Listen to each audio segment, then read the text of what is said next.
and welcome to Just One Word podcast, Elliott. It's so good to see you. Good to see you also. So, why don't you just do a quick introduction of who you are in the world and maybe even how we met each other, how you landed on this show? My name is Elliott Connie, as you mentioned, and I am a psychotherapist. I am a show host, podcast, TV stuff, and I'm an author. I'm a speaker. I do a lot of things at the intersection of like mental health stuff because of my psychological psychotherapy training, um, my business world because I kind of accidentally launched a business that became pretty big and successful, and then my entertainment stuff, which has led me into the podcast content creation, TV world. Okay. And what would you say your focus is, like in the psychotherapy area? Like what? I do something called solution focused brief therapy, Mhm. but I think my focus within that is to help people be the best version of themselves. I think that's probably the best way I can describe it. Okay, that's a good description. Yeah, so as if anybody's seen the show before, you know that the whole goal of today's show is to see the DIG method in action. Obviously, the DIG is a program that I usually take a lot more time than just an hour to do. So we kind of do this in a playful way, not getting to like an absolute certain, this is your word of your whole life. But I do feel like in an hour, we are able to at least get like the general vibe of a person of what drives them thematically throughout their life. So in this show, I'm just going to ask Elliott questions about his life. I'm basically just looking for patterns that repeat throughout his life and find those one word frequencies that keep showing up. So as Elliott's talking, I'll be doing some typing in the background. And the second part of today's show, I'll be showing these notes to you. And you can even play along as you're walking or as you're watching this. Think to yourself, what is that one word that he keeps like tapping into? So it's the power of understanding frequencies. So maybe let's just start at the beginning here, All Elliott. right. Tell us a little bit about your childhood. What kind of kid were you? What kind of family you were born into? Gosh. I was quiet. Hmm. I was an observer. I was born into a family. I don't know how to describe my family, actually. I was born into a family where my mother and father had some challenges, and that was pretty apparent early on in my life. My mom's side of the family is like very close, supportive, loving, nurturing. My dad's side of the family was not so much. It was very disjointed, and a lot of like appearances were more important than genuine experiences. Mhm. Um, and born in Chicago, and we lived on the south side of Chicago. And then when I was about three, my father got a job in Boston, Massachusetts, and we moved from Chicago to Boston, which I think is one of the defining moments of my life because um, I was removed from like my entire family lives in Chicago, aunts, uncles, cousins, like everybody, grandparents, everybody. And now I'm living in Boston, Massachusetts, where it's just my mother and father. And my dad had some significant challenges. And those challenges led to him being quite abusive to his wife and children. And there was no like safety around me. It was just like me as a kid dealing with that. Yeah. Hmm. How did you deal with it? Best I could. Um, I learned to like live inside my head. Hmm. Like I remember I used to do odd things. Like I would come home from school, and I'm talking like elementary school. I'd come home from school and I'd immediately go to sleep. Um, like I would like eat a snack or whatever and then immediately go to sleep. And then I would wake up at like 9 or 10 o'clock at night. And when everybody else was going to bed, I was awake. And it was like my favorite time of the day because like no one else was awake and I could kind of explore my world. I read a lot. I would just sit on my bed and read or just, there was no iPad or iPhone or Netflix. It was just like me and my thoughts. Hmm. And that's how I dealt with it. And as I grew into my teenage years and in adulthood, I still take solace in just my own head. I like to take walks. I started taking walks at that age. Boston's a very walking place, so I would walk everywhere, and it was just a way for me to Hmm. live in my own space. What word would you say that was? that was at play there? Is it about peace? Is it about calm? Is it about um, it, being inside? Like, No, the word I would say is at play there mostly would be dreams oh, because I would dream. I would think, mm, and sometimes it would be a dream for my future. It would be like, man, I dream of a future where, dot dot dot. And sometimes it would be dreams in terms of fantasy, like what would it be like if I were the main character in the Star Wars movie or mhm, the main character in whatever book I had read or whatever it was. But I would say I was a huge dreamer. mm, Like I wasn't necessarily walking around trying to like solve the world's problems or even coping with my own reality. mm. I was just dreaming. I was just walking around dreaming. I love that. So, what happens next in your life?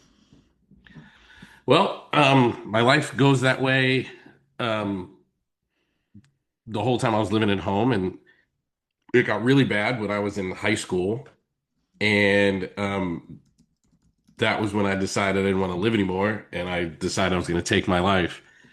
The last couple of years of high school and the first year of college, first couple of years of college, it was like a 4 year stretch. Excuse me, where life was very, very challenging, and I almost didn't survive it. Mm, Looking back, I'm not even sure how I got through it actually. But the last couple of years of high school and the first couple of years of college, it was about all I could handle and all I could take. mm. What do you think got you through? Dreams. I'm not Mm, sure. Other than I would just. So I'll tell you a quick story what I mean by my dreams. One day, this is probably the so one of the most foundational moments of my life is when my father moved us from Chicago to Boston because now we're not surrounded by family anymore. And then I'd gone through really difficult times in high school. And to give people an idea of like what I mean by really difficult times, my dad was a very abusive guy, and he would come home and he would ask the question, "Do you have any homework?" to me and my siblings. And I learned very quickly that there's no answer I can give to that question that would keep me safe. So, mm, for example, he'd say, "Do you have any homework?" And if I said, "Yes, I already did it," he would beat me up for rushing through my homework. mm, If I said, "No, I plan on doing it after dinner," he would beat me up for not treating it as urgent.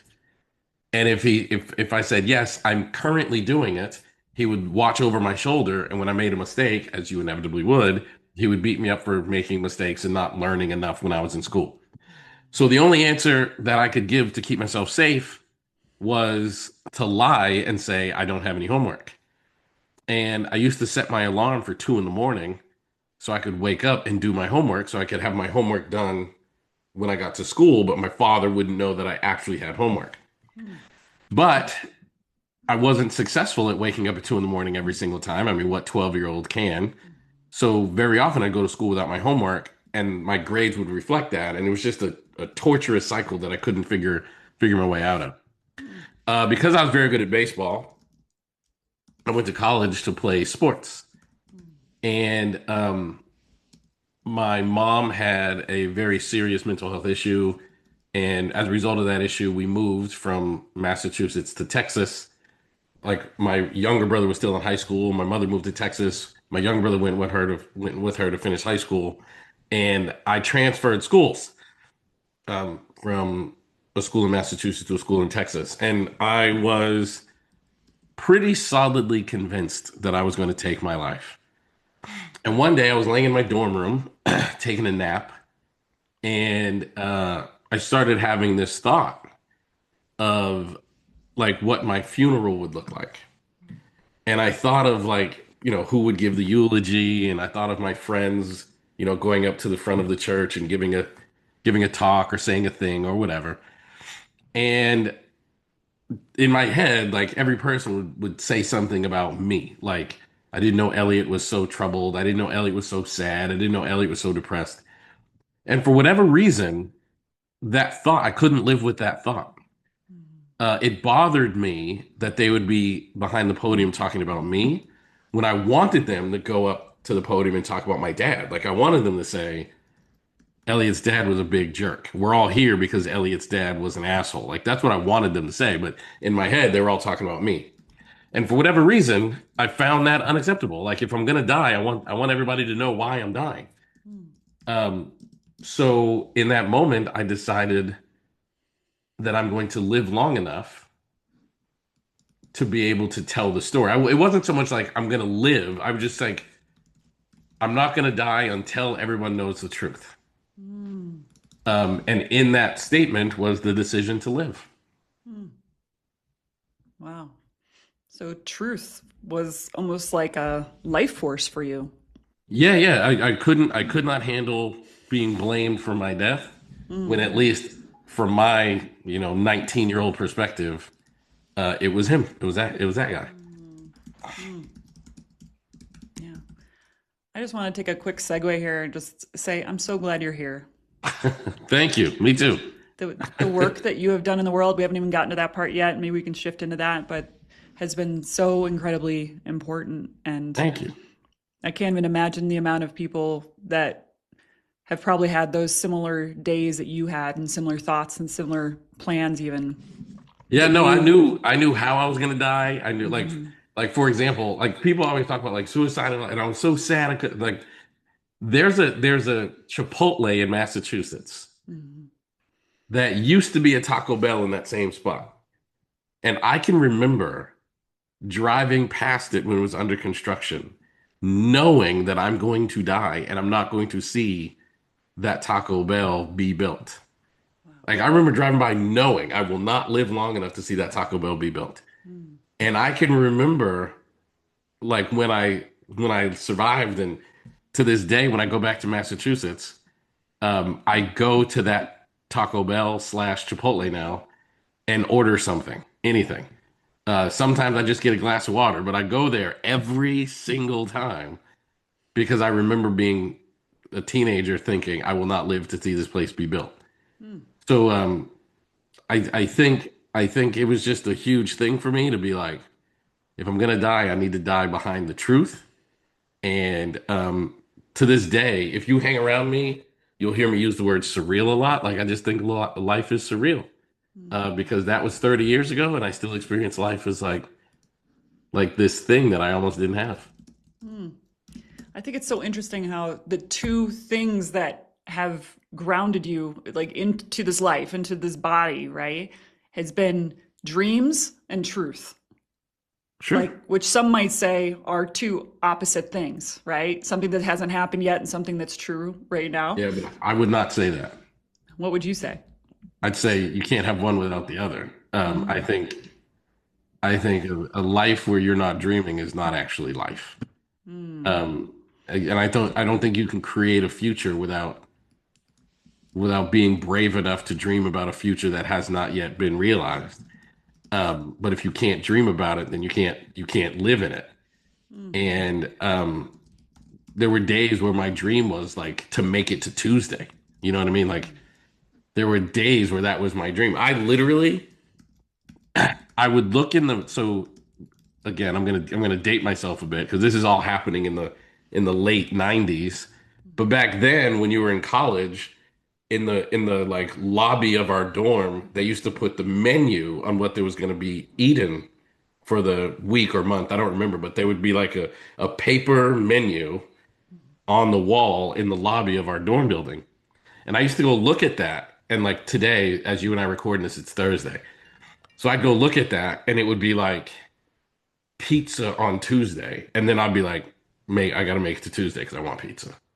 You know what I mean? So like sometimes that's the dream. Is like, man, I dream of a world where I've made it to Tuesday because then I get pizza. Yeah. So it's almost like a micro dream that has like macro outcomes in that case. Yeah. Yeah. Yeah. Yeah. Hmm.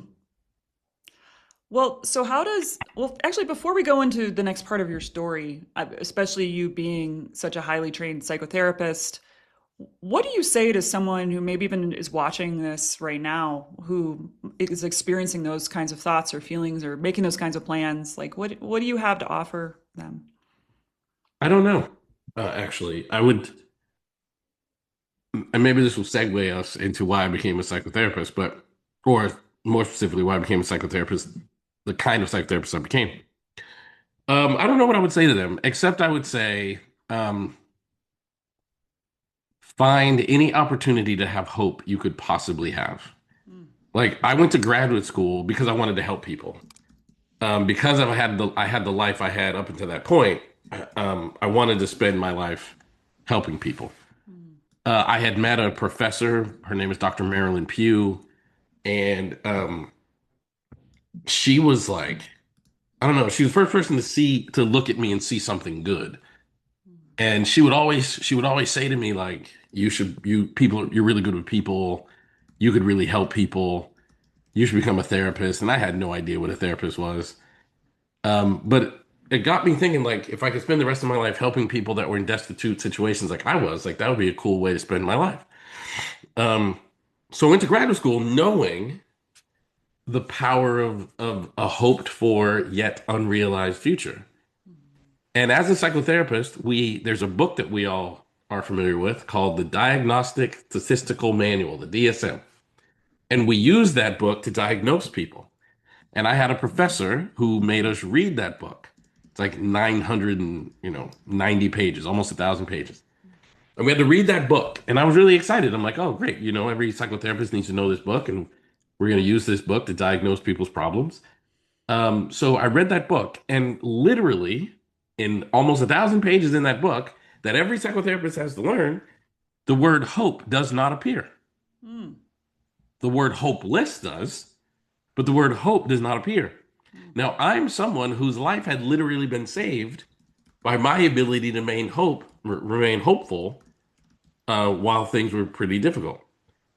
So, I would say to anybody that's struggling, find anything to be hopeful for. Now, you be hopeful for big things, like I hope one day I'll become a millionaire, but you can also be hopeful for small things, like I hope I can make it to Tuesday because they're serving pizza in the cafeteria and I really like pizza. mm, But you have to actively and intentionally engage in your own hope. mm. Love that. And what do you say to people, even people who aren't experiencing that level of despair, but just, the world is kind of crazy right now, when they're having a hard time finding that hope? Like, what do you do? You have to look for it. You have to Hmm. intentionally find it. Like the world is crazy right now in ways that I'm not very pleased with. Hmm. But I have to find opportunities to see hope. You have to look for the hope in all of these stories. Mm. So it's almost like the choice is to see, the choice is to search, to look. Yeah, for sure. For Mm. sure. Mm. And the harder it is to find, the more important it is that you keep looking. Oh, that's good. So true. So take us through. Yeah. So you're reading the big books about diagnostics that don't Yeah, I'm reading the include big the. books about diagnosis, and I was like, learning how to diagnose people is not actually how I pulled myself out of despair. It was hope. So when I realized this whole book does not feature the word hope, I actually, I mean, to be very honest, I decided to quit graduate school. Like, if I'm not going to learn how to actually make a difference in someone's life, then I don't want to be here. Mhm. And then I got introduced to this thing called solution focused brief therapy, which is all about hope and helping clients to articulate and identify their hopes for a future. And I knew this is what I want to do for the rest of my life. I want to talk to people like this for the rest of my days. Mm. So you had already quit grad school before you found that? No, I was Or, going to quit grad school, and just right before I did, like in the middle of the this one particular book, there was like 3 pages about this thing, and I just lit up. I was like, this is what I want, yeah. So you went down that rabbit hole? and I'm still going down it, still going down it. So Yeah. tell us a little bit more about how solutions focused therapy is different than what people assume therapy is. Well, I can tell you the easiest way for me to answer that. When you go see a psychotherapist, 99.9% of the time, the first question they're going to ask you is what brings you in today? Mm. But that's a really terrible question. Excuse me. That's a really terrible question because the answer to that question is the problem. Mm. So what brings you in today? My husband's a jerk, my wife is mean, my, drugs and alcohol, depression, anxiety, whatever it is. Hmm. So you engage the human mind in the problem from the onset of meeting your client. Well, in solution focused brief therapy, that's not what we ask. The first thing we ask our clients is, what are your best hopes from talking to me? And what we're doing is engaging their hope for a future from the moment we meet them. So I would say that's the biggest difference is solution focused brief therapy. It sounds like it's about a solution. It's not. It's actually about helping clients to identify a not yet achieved outcome that is meaningful to them that they would really like to experience in their life. Mm. It almost seems like human brains aren't really wired to think that way necessarily. No, I think they are actually. I think Mm. we lose it as we age. Ah, But yeah. I think the human brain is naturally wired to think. I hesitate to use the word positively, but we're naturally wired to think about like an unrealized future. Like when I was a kid, when we first moved to Boston, we lived in a place called Waltham, and it was a we lived in this what I can only describe as like an apartment complex kind of, but it was like a village almost. In Hmm. fact, it was called Windsor Village where I lived. So, Mm. and there were all these hills and all these trees. And I was in the third grade when we moved there. And me and my friends, every Saturday, we would meet up and we would be what are we gonna be today? And one day we would be like, let's pretend we're pilots and we're flying around and we'd run around like whatever. And then another day we're like, let's pretend we're professional baseball players and we would pretend to hit home runs. But Mm. like when you're kids, you just decide who you're going to be. Yeah. But then when you become an adult, you lose that. And adults are so bad at this that if I tell an adult what I want to be, that adult will typically try to talk me out of it. Mm. Like I remember when I was late in grad school and I had an idea for a book, and I told one of my peers, I want to be an author, right? And they were like, "Oh, you can't be an author." And they started giving me all of the reasons why I can't do it. Mm. But when we're kids, we don't do that. Like when we were kids in the third grade, me and my friends would gather outside to see like how we're going to spend our Saturday playing. We would literally ask the question, "What are we going to be today?" And we would just do it. No one said, "Oh, we can't do that." Like we would literally say, "Let's pretend that we're pilots." No one said, "Oh, we can't do that. We don't have an airplane." Mhm. We just did it. And Mhm. and I think as adults, we just lose that. So if that's true, that you can just decide what you want to be, that includes things like happy, healed. That includes things like energetic, positive, warm, loving, kind. That includes a whole bunch of things. But as adults, we get distracted by other things that kids just tend to not. Mm.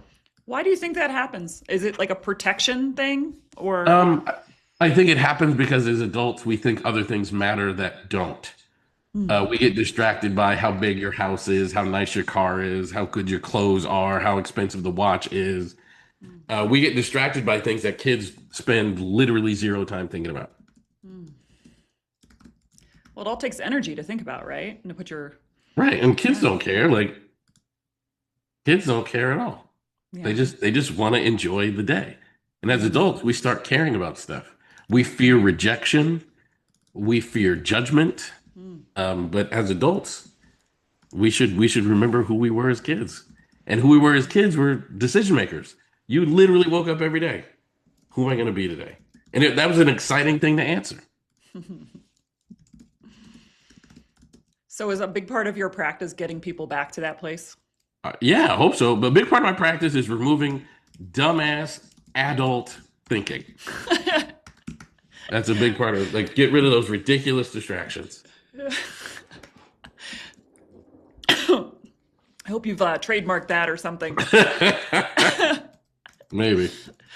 I mean, there's like I work with TED speakers and stuff. I'm always looking for universal truths when people say things and like dumbass adult thinking Yeah, is a universal truth. I think adult thinking is stupid. And I've always kind of thought that. Like there used to be a TV show called Silver Spoons. Hmm. And if you're old enough to remember, Silver Spoons was a TV show. There was a guy named Ricky Schroeder on this show. And his dad on the show was a wealthy owner of a toy company, and he would still play with toys. I remember being a kid, and I would look at my dad, who was always angry and frustrated, and then I look at this TV dad, and I'd be like, I want to be like that when I grow up, because he's just enjoying life. Hmm. And as adults, we just stopped doing that. Like, think about like anybody potentially listen to this. When was the last time you played with a toy? Or when was the last time you engaged in a hobby that you loved when you were a kid? When was the last time that you did something without caring whatsoever what anyone thought about you or what anyone might judge you for? But as a kid, that was your life. Like you did that all the time. Hmm. Yeah. It's almost like if it doesn't have some kind of productive outcome to career or money or these other things that we're kind of trained for, it's almost like a waste of time, right? Right. That's right. And Yeah. I think that's just such a terrible way to live life. Yeah. Yeah. So after you graduated, did you own your own practice or what happened next? Well, yeah, eventually, but I first went to work for other people and realized this is hell and I don't want to do that. Um, they weren't letting me do therapy the way they wanted me to, and I just didn't want to do that. So after my third agency employment, I was like, this is it for me. And I opened my own therapy practice in 2007, and I've been working on my own ever since. Is there a particular kind of person or situation that you like people to come in to see you to talk about, or do you have No, focus? no, I just like talking to people about who they want to become. Hmm. It doesn't, where they've been is far less important to me than where they'd like to go. Hmm. So So, I don't have any kind of like, oh, I love this type of client. Nah, it's just so grateful that anybody would be willing to talk to me about their life. hmm. I feel that way all the time. I'm like, I'm so lucky. Yeah. Oh. So how long did you're still in private practice, right? Still in private practice, yeah. Mm-hmm. Mm-hmm. But it's taken a turn in the past few years. Tell us more about building your business and the other things you do. Well, my first job I had was like, how do I get clients, right? And I had to figure out how do you build a practice where people would come. And it took me a little while, maybe 6 months or so, but I figured out how to like get people to, schedule appointments with me. Mm. And that was a monumental task. And once I did that, I remember, I'll tell you what's fascinating is I obsessed about it. Like, how do I make my psychotherapy practice profitable? Mhm. How do I make it a revenue generating thing? I obsessed about it. Literally, that was all that was on my mind constantly all the time.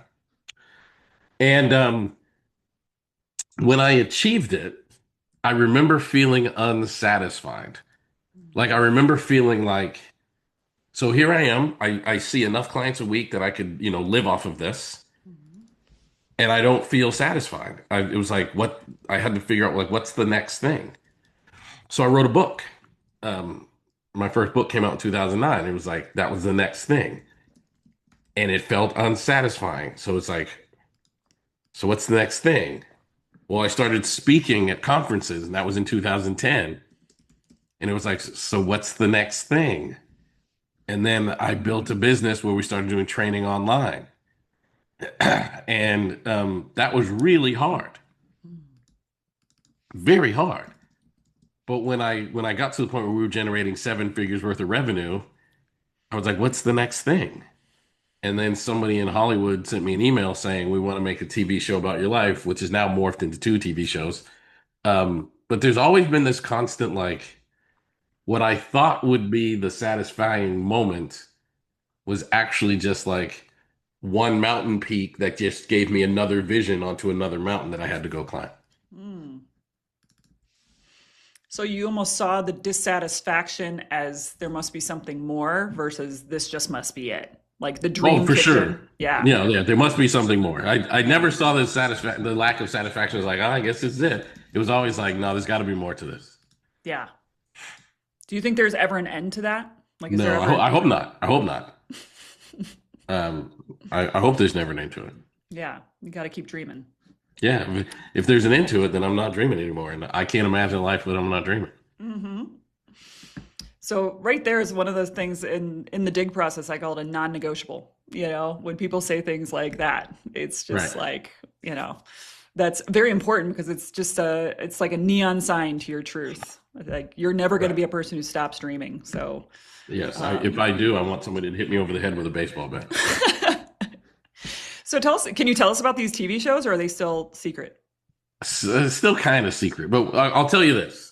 One of them is a show where I'm like the on-air talent and I'm interviewing people about their mental health journeys and interviewing like major celebrities about their mental health journeys and the things that made them successful.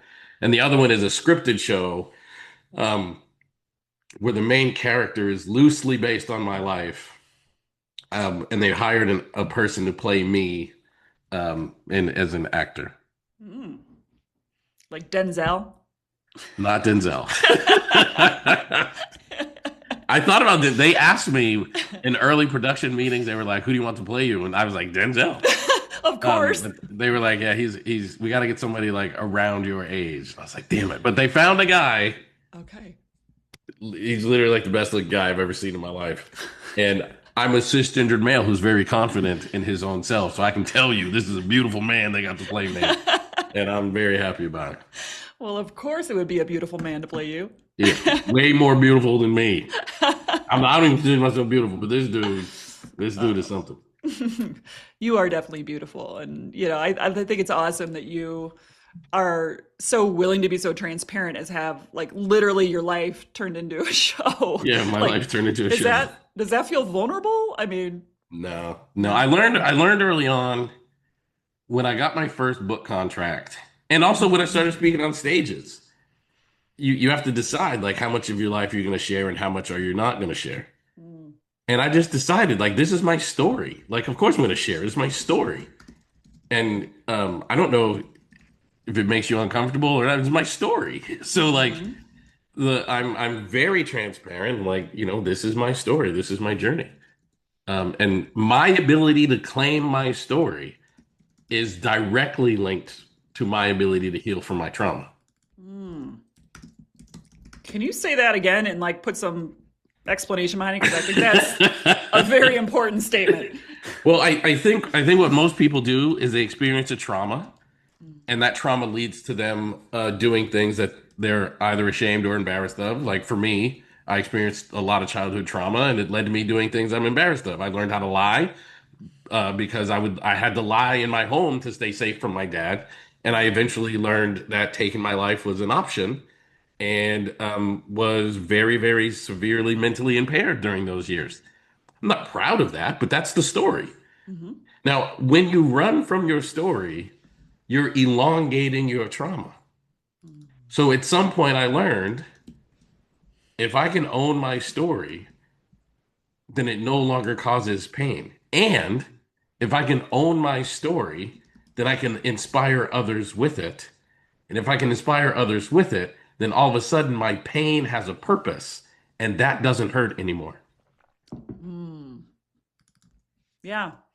And when it doesn't feel like it's just for nothing, that Right. it's Like a contributor to making you who you are. exactly. Like we don't like mosquito bites. I hate mosquito bites because it literally does nothing. It's just an itchy, painful thing that happens on my skin with no positive benefit. And I hate it. If I'm sitting in my office right here and I hear the buzz of a mosquito, I will literally psychopathically find that freaking mosquito and squash it. And I can't even think before I go do it. But if I stood up right now, Aaron, and I took my shirt off, you would notice I'm covered in tattoos. So why am I so driven nuts by a mosquito bite, but I can have tattoos all over me because tattoos have a purpose. So I can deal with that pain, right? Mm. Like there's a piece of art I want on my body. So I am very willing to deal with the purpose of that pain because at the end of it, I'm going to have a beautiful piece of art, whatever it is, on my body. So Mm. why is it one mosquito will drive me nuts? Because mosquito bites have no purpose whatsoever. Like they don't serve any end. So we're much more avoidant of mosquito bites and much less triggered by things like tattoos, which I would argue last longer and hurt more. Mm. But I'm much more willing to sit through a tattoo than I am even one mosquito bite. Yeah. Yeah, makes sense. What would you say are your biggest superpowers? And on the flip side of that, your darkest shadows? Because usually they're two sides of the same coin, right? Right.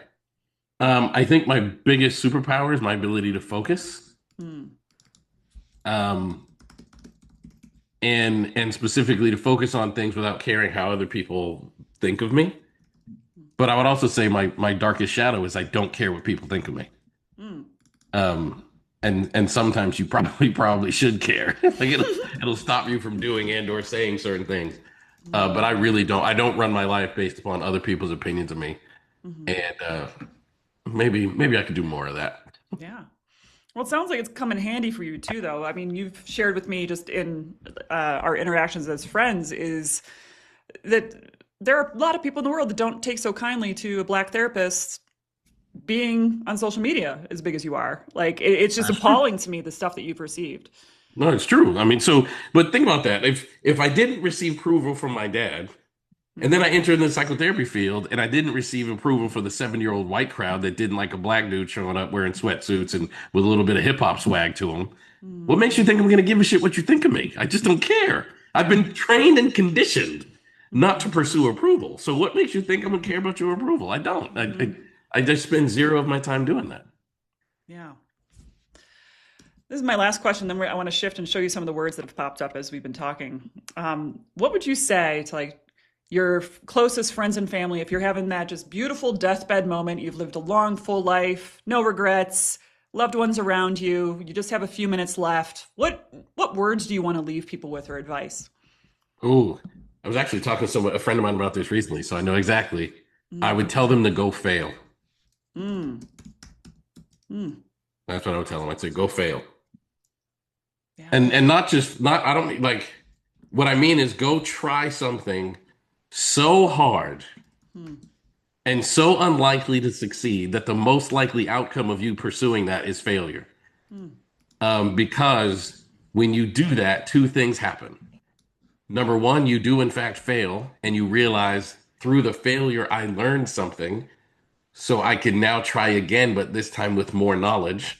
mm-hmm, Or you somehow succeed mm, and you shake your own ability to believe what you're capable of because you succeeded when all things seemed like you wouldn't. mm, So like the best advice I would give anybody I care about is like go do something where the most likely outcome is failure. mm. That's great. Anything else? No, just go fail. That's good.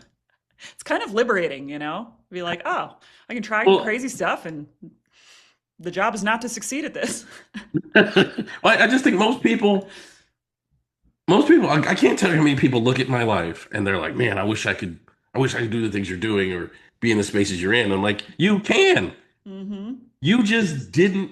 When I launched my business in 2016, the online part of my business, I launched my therapy practice in '07, but my online part of my business in 2016, everybody told me you can't do that. They were like, you can't do it. No one wants to learn psychotherapy online. Like you shouldn't do this. Like you can't do it. I was literally only doing it because it felt right. Mm-hmm. Back in 2016, somebody told me that you should have a blog on your website. And I was like, well, that's a great idea. Like back then, it was like blogging was this huge thing. So it's like you should have a blog on your website. But I struggle with dyslexia. Mm, So writing I enjoy it. Obviously, I've written several books, but it was a challenging thing for me to do and it was time consuming.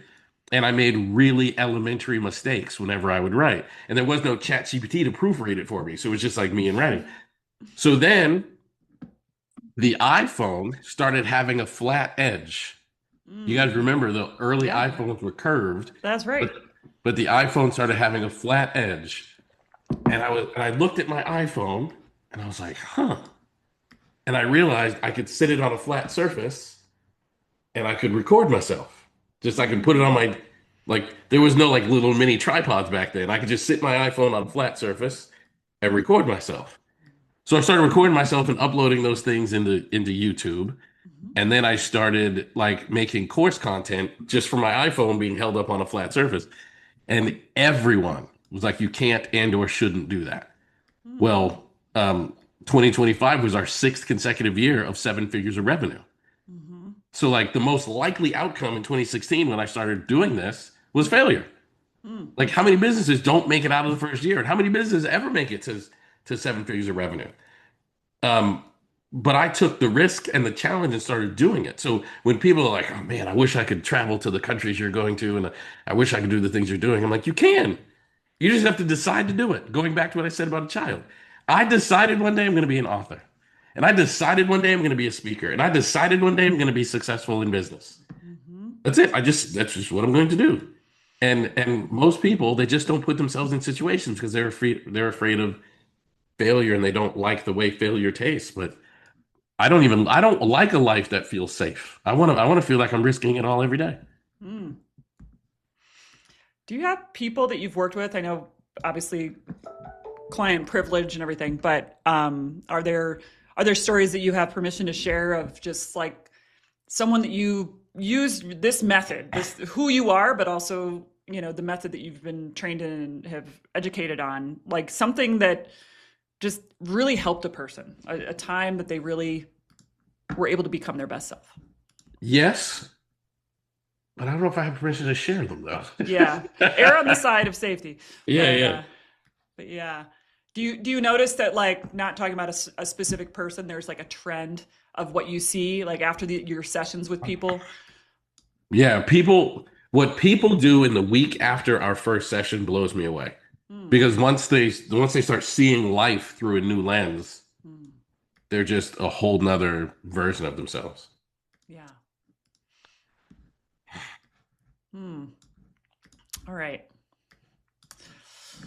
I'm going to share my screen just because Okay? I'm mid process here. But so basically, um, so as you've been talking, I've been capturing your story. So apologies in advance for if I've butchered it somehow. But basically, I'm looking for story. I'm looking for these one word themes that are popping out as you're telling your story. Um, and then I'm starting to pull all of them out onto one page. So you could just take a look at some of the words that emerge throughout your story. Yeah.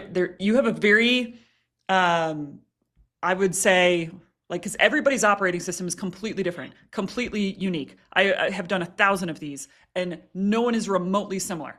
And I can't emphasize that enough because people are always like, oh, I'm probably some avatar or some group. No, you're not. Everybody is like so ridiculously unique and special and different. But yours is like a very futuristic. It's like you have such deep presence, but at the same time, you also like exist in a different dimension. It's really cool. Hey, But does that resonate with you as I say all it that? does. It absolutely does. Yeah. Yes.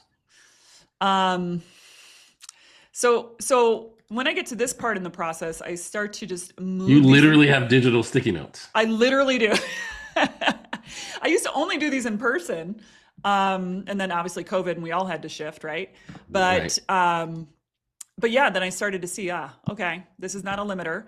And sometimes it's even like a lot faster. But so I'm starting to see like all these words now coming into view. I put on the right the ones that I think are maybe they're important, but they're not critical.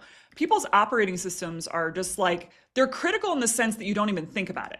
They're critical in the sense that it's like baked into you versus a choice. And sometimes when Right. people are like, oh, is this just like core values work? And I'm like, no, because on some level, I think core values are something you decide. I'm looking for things that have always been true for you. And so and I want to just ask you questions, see what resonates with you. And you kind of are going to guide this process. I'm just going to facilitate. So I think for you, like a lot of things start with safety.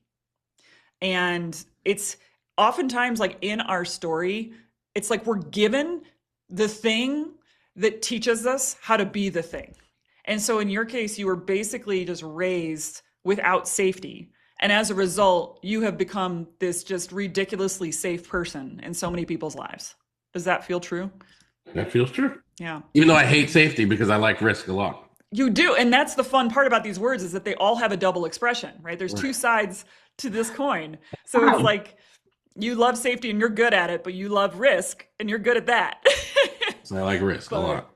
but I don't see you as being the kind of person that would take the kind of risk that could like seriously hurt yourself or someone else. Is that true? No, yeah, that's true. I don't do that, but like I constantly want to pursue things that seem unlikely at the point I'm pursuing it. Yeah. Okay. So yeah, I kind of put this down here because sometimes with operating systems, and this one seems to be taking the shape of almost like a tree. It kind of feels like organic and upwards, and maybe like a redwood or just like a really big ass tree, strong one, long standing. Um, but these three seem like they're dancing together a bit. Looking at things, like really seeing things, which I think is an act of courage for a lot of people to really choose to see, to then own it. This is almost starting to feel like it's on like the same line here. Maybe there's like some arrows between here, but it's almost like look at it, own it, and like either get help or how can you help? Hmm. And I wonder if choose is actually here too, like before look, because everything you were saying, it's like there's like this there's like this micro choice that has to happen before you'll look at something, before you can see the truth, before you can do anything. Does that resonate with you? Yeah, I think that's true. Okay. So maybe these are kind of like working together somehow. Um, I think sometimes words pop up and they can kind of get swallowed by other words. So it's like, it's not like they're not true just because they don't make it an operating system, just because I'm trying to get it to 10 words or less. This like try, I love this word try. It's like just the attempts, the doing the impossible. Um, I don't know if that's the right word though. What would you say like frequency wise? Is it, No, I like trying. yeah? Okay. Yeah, I like trying a lot. Cool. I'm feeling like inclined to like put it with safety somehow. Like it's like safe to try. And I Yes, wonder, I like that a lot. yeah, I have to wonder if in your therapy sessions that's what you're doing. You're giving people the safety to to just try to be this better version of themselves and to make that micro choice to look and see at, maybe truth comes down here. The truth of what is, right? Owning the story, owning what's going on. This almost feels like it's on the next line up, but um, focus. Let's see. I kind of like dream and more playing together too. Okay. I could almost see that as like one of your sweatshirts. Do you have Elliott Connie merch? Because I I would do. love a Dream More sweatshirt, please. I do. And we need to do that. Like, but I mean, honestly, like Dream More Yeah, would you say that could be like the crux of everything you're? I I absolutely do. I feel Hmm. like something like dream. I'm now playing with words here, but like dream more, try more, I think. Because Hmm. there's something about dreams needing to lead to action. Hmm. Because it's not enough just to dream. You have to take an action to make the dream become some sort of a reality. Yeah. I also like I love that by the way. So I put more at the top. So Yeah, dream and try both can like point up to more. I love Um that. and then, one of the first things that you said to me when we started this was like you just want to help people be the best version of themselves. That's right. I want to help people be the best version of themselves. So like I'm just going to do that. I think focus kind of is just like a thing you do. It's like more of a descriptor. It's something it's a superpower clearly. Right. Um, but I think you've got a real interesting combination of words here. This one I'm almost seeing is like, it's like, this is like a process, right? It's almost like a step by step by step. Like I haven't personally read your books yet, but like one of the things that I notice is a lot of times when I work with authors and thought leaders, it's like your operating system is already kind of like baked into your content. Yes, Like that's true. it's like stuff you've been saying for years, but then you start to just see it a bit more clearly of why. Does that feel true for you in this situation? It does, yeah, for sure. Cool. All right. So you have kind of like these clusters. It kind of starts with safety, this is kind of the process you're taking people through and the process you had to go through as well. And Mhm. this is like more the outcome of that process, just helping people to become the best version of themselves, helping yourself. There's all of these are internal and external expressions. True. But these three feel like if we were to really zero in on, if we had to choose one word, it feels like this dream more, try more Yes. is just like, that's gold, by the way. Just speech content, merch content. Like, can we please do something with this? I think we can. Because, like, when we can take our purpose and our message and get it down to that level of distillation, I mean, everybody gets that. A 9-year-old can understand that. I could say that to my kids. That's right. That's right. And that is very much the theme of my life. Yeah. And it's my criticism to others. Like, you're not dreaming enough. Mm-hmm. And even some people who are, you're not taking enough action. Right. Which is why when people come to me and they're like, I wish I could do, and I wish I could go, and I wish I could, like, you're just not doing anything, and you should do stuff. You're not doing anything and you should do stuff. Yeah, you should do I stuff. love that. It's just advice. It's just like, um, okay, so do you agree that maybe this top trifecta is kind of at the real I heartbeat of do. you? I absolutely think that top trifecta is at the heartbeat of me. Okay. So which one in the trifecta do you think is like if we looked at this as just like a sports team, if this was our baseball team of Elliott, Connie, right? You know, who is the captain? Who's calling the plays? Dream. Dream. Do you like the placement of this? I do. Yeah. Okay. All right. So at this point, that's not what we wanted. We want it orange. There we go. So yeah, it really all comes down to dreaming. And Can you email me that? absolutely, yeah, I'll email to you this whole dig report, and I think this is like a really beautiful word to land on, and it's kind of like a perfect word for you. And it's what's so funny is that after we go through this process and I start to see their word, it's like retroactively now like the whole thing makes sense, and we've known each other for a few years now, and it's just Yeah, like yeah. of course Elliott's word is dream. So where that's helpful for me as like your friend and a colleague, like every time I like get on the phone with you or whatever, like I'm going to this space now, Yes, because this is your happy place. that is true. And you're highly complimentary to my operating system too, because my word is authentic. Nice. And in the operating system, there's words like free and express and things like that. So like speaking truth, I think that's where we connected. Yeah, Yeah. Cool. that's awesome. All right. Well, it would bring me great joy if a merch situation came out of You know, I today's was session. actually not only that, I was sitting and thinking because I'm really like I have lots of tattoos. And I was thinking in my head, like, do I have the word dream tattooed on me in any way? And I don't think I do, so I'll probably get a dream tattoo at some point. Maybe a forehead tattoo, perhaps. Maybe my neck. Just Maybe my a neck. daily reminder. I'm trying to think. I don't have a dream tattoo. Oh. Well, Elliot, it has been such an honor to dig you today. I No, wanna it's been thank you so awesome. much. Aaron, it's been great to see you. Are you still in Colorado? Sure am. Gonna All stay right. here. Yeah. But Colorado Springs, Boulder. Boulder, yes, Boulder. in Boulder, and I'm so grateful for you. Please tell the people like where can they find you? Where can they support you? Where Oh, can they buy gosh. your merch? Go to my website which is elliottconnie.com. Just spell my name as you see it on the screen, 2 L's and 2 T's. Okay. And you can find me on all the social media platforms at Elliott Speaks.